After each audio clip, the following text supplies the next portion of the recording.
የተወዳችሁ ቤተሰቦቻችን እንዴት አላችሁ? እንዴት ቆያችሁ? እንዴት ሰነበታችሁ? ያሮስ 2 ተጀምሯል። ዛሬም እንግዲህ እናንተን ያስተምሯችኋል ብዬ ያሰብኩትን የተለያዩ የቪዲዮ መረጃ ማስረጃዎች ይዤ መጥቻለሁኝ። በዋነኝነት እንግዲህ የዛሬው መረጃ ትንሽ ጥብቅና እጅግ አሳሳቢ ስለሆነ ሁላችሁም መረጃው በደንብ አድርጋችሁ እንዲዳረስ ላይክ እና ሰብስክራይብ ማድረጋችሁ እንዳይረሳ። እንግዲህ መምህር ታደሰ ወርቁ መታሰሩ ተሰምቷል። በትናንትናው ዕለት አመሻሽ ነው የተሰማው።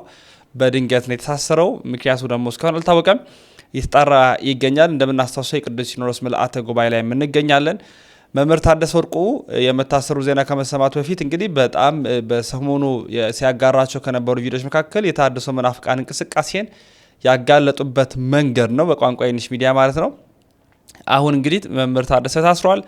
የታሰሩበትን ዜና አስደምጣችሁና ደግሞ ከፍኖተ ጽድቅ ጋር የነበረውን ጉድ ያጋለጡበትን ቪዲዮ ከሰሞኑ የነበራቸውን እንቅስቃሴ ነው የማስደምጣችሁ። ቀጥታ ወደ ቪዲዮቹ ነው የማመራው። እናንተ ታዲያ ላይክ ያደርጋችሁ መረጃው እንዲዳረስ አድርጉልን። ፍትህ ለመምህራችን። በዚህ አጋጣሚ ቀጥታ ወደ መረጃችን አመራ። መምህራችንን ፍቱልን። ዲያቆን መምህር ታደሰ ወርቁን ዛሬ ለጥያቄ ትፈለጋለህ በማለት የህግ አካላት ወስደውታል። እንግዲህ በምናውቀው በቅዱስ ሲኖዶስ የርክበ ካህናት ምልአተ ጉባኤ ውስጥ የእናት ጡት ነካሽ የሆኑትን ስራ አስኪያጅ ለማድረግ መምህራችንን አግተው ወስደውታል።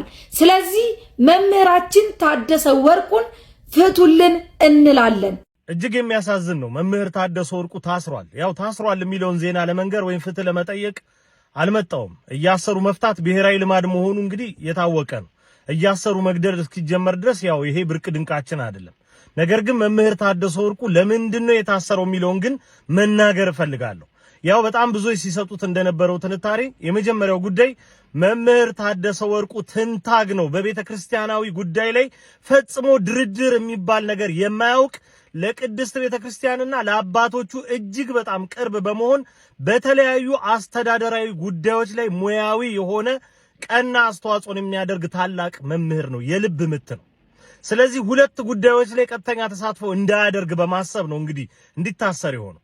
አንደኛው የዋና ስራ አስኪያጅና የጸሐፊ ምርጫ እንግዲህ በዚህኛው የሲኖዶስ ስብሰባ መኖሩ ይታወቃል። ስለዚህ የሆነ መንግስታዊ ጋንታ አለ በቤተ ክርስቲያን ውስጥ በሁለት ማሊያ እየተጫወተ ይችን ቅድስት ቤተ ክርስቲያን እየሸነሸነ በመሸጥ የሚተዳደር። ስለዚህ እነኚህ ለሃይማኖት ሳይሆን ለዘር ያደሩ አካላት እነሱ የሚፈልጉትን ነገር እንዲያደርጉ ሲፈልጉ እንደ መምህር ታደሰ ወርቁ አይነት ጀግኖችን ማራገፍ ይጀምራሉ። እንደዚህ ማለት ነው። ሲቀጥል ሁለተኛው መረሳት የሌለበት ባለፈው የጥቅምት ወር ሲኖዶስ ላይ እጅግ በጣም አወዛጋቢና እጅግ አንገብጋቢ የነበረው የአዲስ አበባ ሀገረ ስብከት የሌብነት ጉዳይ ነው። ይህንን የለየለት የሌብነትና የውንብድና ክፉ ታሪክ ለመደበቅ ለመሸፋፈን የአዲስ አበባ ሀገረ ስብከት ሰዎች መዋዕለ ንዋይ ጭምር በመመደብ ነው እየተጋጋጡ ያሉት። ጥቅምት ወር ላይ በነበረው የሲኖዶስ ስብሰባ ላይ ቀድሞ በጠቅላይ ቤተ ክህነት ደረጃ ተቋቁሞ እጅግ የሚገራርሙ የማጣራት ስራዎችን በመስራት ሌባና ሌብነትን በደንብ አድርጎ በማጋለጥ ወደ ውሳኔ የሚንደረደረውን ጸረ ሌብነት የሆነውን በእነ መምህር ታደሰ ወርቁ የጀርባ አጥንትነት የሚመራውን ኮሚቴ መተውጣሉ። የተገዛ ኮሚቴ አስቀመጡ። ያ ኮሚቴ ምን ያቀርባል? አሁን የምናየው ነው። ምን እንደተጣራም በዛው እናያለን። ነገር ግን ነገሮች ተደባብቀው እንዲታለፉ ስለሚፈለግ እንደ መምህር ታደሰ ወርቁ አይነት ጠያቂ የሆኑ ሰዎችን በማሳሰር ነገሮችን መደፋፈን ነው የተፈለገው። መምህራችን መምህር ታደሰ ወርቁ በሁለት ምክንያቶች ነው የታሰረው። አንደኛ በሚኖረው የጠቅላይ ስራ አስኪያጅና የጸሐፊ ምርጫ፣ ሁለተኛ የአዲስ አበባ ሀገረ ስብከትን ሞልቶ የፈሰሰ የሌብነት ታሪክ ለመደበቅ ለመሸፈን። ቅድስት ቤተ ክርስቲያንን ልጆቿ ቆመን እያየናት ገድላችሁ አትጨርሷትም፣ ልትቀብሯትም አትችሉም። መምህር ታደሰ ወርቁን ያሳሰረው ጳጳስ ነው። ይሄ ይታወቅ። ሁለተኛ ቪዲዮ ይኖረኛል። በጣም ተገቢ ነው ብዬ አላምንም። እኔ ሁልጊዜ አንድ እምነት አለኝ። ሰዎችን ወደ ማውገዝ ወደ ሆነ መልክ ከመሄድ በፊት ቀረብ ብሎ መምከር፣ እድል መስጠት ይገባል የሚል እምነት ብቻም ሳይሆን የቤተክርስቲያን ማስተምሮ ስለሆነ ማለት ነው። ቤተክርስቲያንም መጀመሪያ አንድ ሰው ክዶ ብታገኘው ወይ ደግሞ ወድቆ ብታገኘው መክረ ዘክረ ለመመለስ ትሞክራለህ። የራስን ጥረት ታደርጋለህ። ያን ጥረትን አድርገህ ግን አልመለስ ካለ ግን ያው ቤተክርስቲያን በምታደርገው በምትወስደው ውሳኔ መሰረት ትሄዳለህ ማለት ነው። ይሄን ላለፉት 26 ዓመታት ሌሎቹም ላይ ስናደርገው የነበረ ነው። አሁን አንዳንዴ ትሰማለህ ነገሌን ገፏቸው ተገፍተው ነው ምናምን ነው የምንሰማው አይደል? እነሱ በአገልግሎት ስለበለጧቸው እንዲህ ስላደረጓቸው በዝማሬ ስለበለጧቸው ገፏቸው ምናምን። ግን ስለ እውነት ለመናገር እኔ እስከማውቀው ድረስ ከዚች ቤተክርስቲያን ገፍተን አሳደን ያወጣነው ሰው የለም።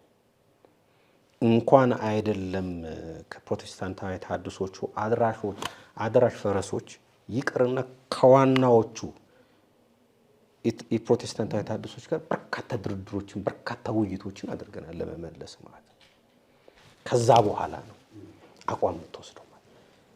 ሴም ቲንግ ፍኖተ ጽድቅም ላይ የተከተልነው መንገድ ይሄ ነው። በነገራችን ላይ አንድ የአድራሽ ኮሚቴ የሚባል ቅድም መምህር ኢዮብ ስማቸውን የጠቀሰው ትልልቅ አባቶች ገዳማት አበምኔቶች ያሉበት ከኛ በፊት እነ መምህር አብይ ያሉበት እነ መምህር ተስፋዬ ሞሲሳ ያሉበት ሌሎቹም አሁን ማላስታውሳቸው ያሉበት አድራሽ ኮሚቴ ይሰበሰብና ይወያይና አንድ ውሳኔ ይወሰናል። በቃ ፍኖተ ጽድቅን ማስተካከል የሚቻለው በሁለት መልኩ ነው።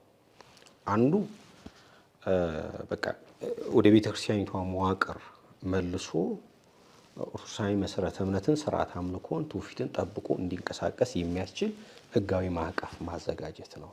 ከዛ ባለፈ ሚዲያ ስላለው ሚዲያው የሚተዳደርበትን ኤዲቶሪያል ፖሊሲ ከኦርቶዶክሳዊ መሰረተ እምነት ስርዓት አምልኮ ትውፊት ጋር የማይቃረኑ ትምህርቶችን እንዲያስተላልፍ የሚያደርግ ፖሊሲ ይዘጋጅለት ይባላል። ከዚህ አንፃር እንግዲህ ማን ያዘጋጀ የሚለውን ተወያዩና መረጡ። እንግዲህ እኔ ፖሊሲውን እንዳዘጋጅ ከተመረጡት ሰዎች አንዱ ሆኖ ተመረጥኩ። እኔ አስታውሳለሁ መምህር አብይ፣ መምህር ተስፋዬ፣ ቀሲስ አስራት ነገሩኝ ስለ ፍኖተ ጽድቅ። በሁከት አውቃለሁ፣ ግን ከዛ በፊት እነሱ ነበር። ከዛ በኋላ ቀሲስ ታጋይ ነው በደንብ ኮሚኒኬት ያደረጉኝና በዚህ መልኩ እንዳገዛቸው በኋላ ራሱም የባለቤቱም ጸጋዬ መጥቶ በቃ በሬ ክፍት ነው፣ እኔ ለመስተካከል ዝግጁ ነኝ፣ ያጠፋሁትን ጥፋት አጥፍቻለሁ፣ ስለዚህ ቤተክርስቲያንን መካስ አለብኝ፣ ለመካስን የመጣሁት፣ ስለዚህ አግዙኝ፣ እርዱኝ። እኔ ጀስት እያለቀሰ ነው በነገራችን ለማስታወሰው። ለእኔ ቤተክርስቲያን ርቃብኛለች፣ ቤተክርስቲያንን ማግኘት እፈልጋለሁ። የእሱን ቃል ነው የምነግራቸው። ቤተክርስቲያንን ማግኘት እፈልጋለሁ፣ ግን ቤተክርስቲያንን እንዳላገኛት ግን ብዙ ጋሬጣዎችን ፊቴ ላይ የተደረደሩት። እባካችሁ ቤተክርስቲያን ላይ አድርሱኛል። ሰው አልቅሱ አንብቱ በዚህ ደረጃ ከመጣ ምንድን ልታደርግ የምችለው? የልብ ዳኝነት የእግዚአብሔር ነው። እኔ ልብን ልመረምር አይችልም፣ ኩላሊትን ልመረምር አይችልም። ሰው በሚናገረው ልክ ነው ልታደርግ የምችለው እና ከዚህ አንጻር በሱ በኩል ይሄ ፈቃደኝነት ካለ እነዚህ አባቶችና ወንድሞች ደግሞ እንዲህ ካሉ ስለዚህ አትሊስት አንድ ችግር መቅረፍ ነው ማገዝ ነው በሚል ለማገዝ ነው እንግዲህ ይሄ ነው ማለት ነው። ይሄ ነው እንግዲህ የግንኙነታችን።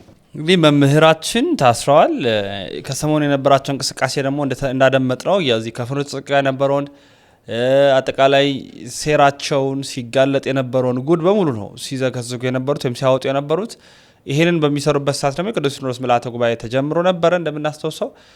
እንግዲህ አናቅም ምክንያቱም ምን እንደሆነ፣ በቀጣይ ግን ለእናንተ እናስደምጣችኋል። እናንተ ታዲያ ላይክና ሼር ማድረግ ትብብራችሁና አጋርነታችሁን በማሳየት ከጎናችን መቆማችሁ እንዳይዘነጋ። ወንድማችሁ ልዑል መብራቱ ነኝ። ያሮስ 2ን ሰብስክራይብ አድርጉ። 20 ሺህ እንድረስ እያልኩኝ ስራበታለሁኝ። ያሮስ የእናንተም የኛም ነው።